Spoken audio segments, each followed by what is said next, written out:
দর্শক, ভয়ঙ্কর সব তথ্য সামনে আসছে।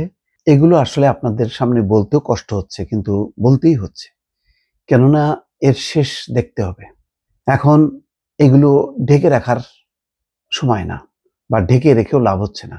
এগুলো যেহেতু বের হচ্ছে, এগুলি একেবারে পুরোপুরি বের করে এর মূলোৎপাটন করতে হবে। আপনারা প্রস্তুত নেন, আমরাও দেখি মিডিয়াতে কথা বলি।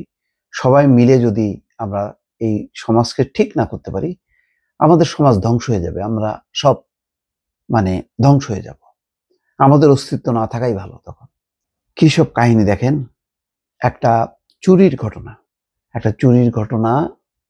সেটা অনুসন্ধান করতে যে পুলিশ দেখলো, যেই লোক চুরি করতে গিয়ে ধরা পড়ল, পরে তার মোবাইল ঘেঁটে দেখে যে এক তরুণীকে সে বেঁধে রেখেছে এবং তার উপর নির্যাতন করা হচ্ছে তেমন ভিডিও।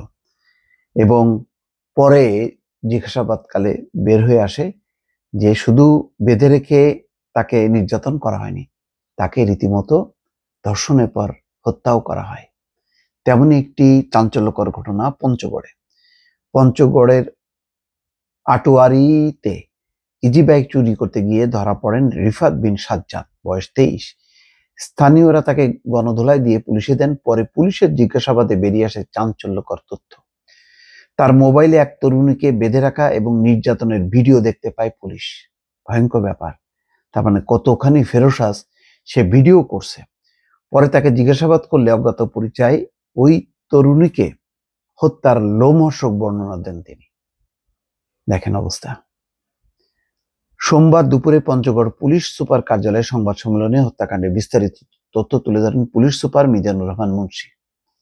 তিনি জানান, শনিবার ভোর 4টার দিকে উপজেলার রাধানগর গ্রামের তাহিরুল ইসলামের ইজি বাইক চুরি করে পালানোর সময় ধরা পড়ে রিফাত বিন সাজ্জাদ। এ সময় তার সহযোগী আরো 2 জন পালিয়ে যায়। তিনি বোদা উপজেলার মাঝগ্রাম এলাকার আক্তার হোসেনের ছেলে। পরে তার স্বীকারোক্তিতে জানা যায়, পালিয়ে যাওয়া 2 জন হলো রানীগঞ্জ এলাকার মোহাম্মদ ফরিদুল ইসলাম এবং ঠাকুরগাঁয়ের নামাজপাড়া এলাকার জাহাঙ্গীর আলম। যাই হোক, গ্রামবাসীর গণধোলাইয়ের পর সাজ্জাদকে পুলিশের কাছে হস্তান্তর করা হয়। তখনই চাঞ্চল্যকর তথ্য বেরিয়ে হয়ে আসে।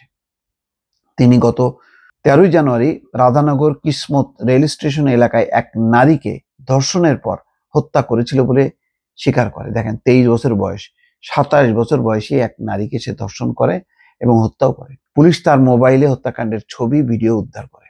সংবাদ সম্মেলনে পুলিশ জানায়, গত 13ই জানুয়ারি ঢাকা থেকে পঞ্চগড়গামী একতা এক্সপ্রেস ট্রেনে ওই তরুণীর সঙ্গে তার পরিচয় হয়। এরপর আটোয়ারির কিসমত স্টেশনে নামিয়ে পাশের এলাকায় নিয়ে তাকে ধর্ষণ করে। পরে ধারালো অস্ত্র দিয়ে তরুণীর যৌনাঙ্গ, স্তন সহ বিভিন্ন অংশ কেটে হত্যা করে।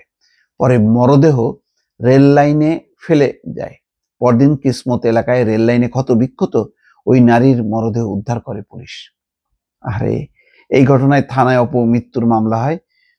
তবে খবর পেয়ে ঠাকুরগাঁয়ের ভুল্লি এলাকায় একটি পরিবার তাদের মেয়ে মনে করে মরদেহ গ্রহণ করে দাফন সম্পন্ন করে। পুলিশ সুপার মিজানুর রহমান মুন্সি বলছেন, ধর্ষণ এবং হত্যার শিকার ওই নারীর পরিচয় এখনো পাওয়া যায়নি। আমরা তার পরিচয় খুঁজে বের করার চেষ্টা করছি। আসামি স্বীকারোক্তিতে জানিয়েছেন, ধর্ষণের পর ওই নারী টাকা দাবি করে এবং তার মাকে নিয়ে গালিগালাজ করে, সেজন্যই তরুণীকে হত্যা করেছেন তিনি। কত বড় নির্মম পাশবিক!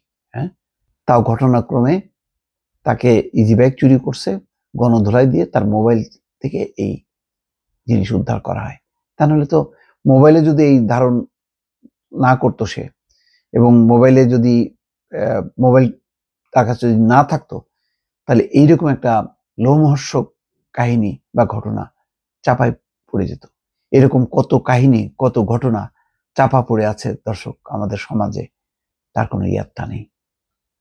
আল্লাহ সবাইকে হেদায়েত করুক। আমিন। আল্লাহ হাফেজ।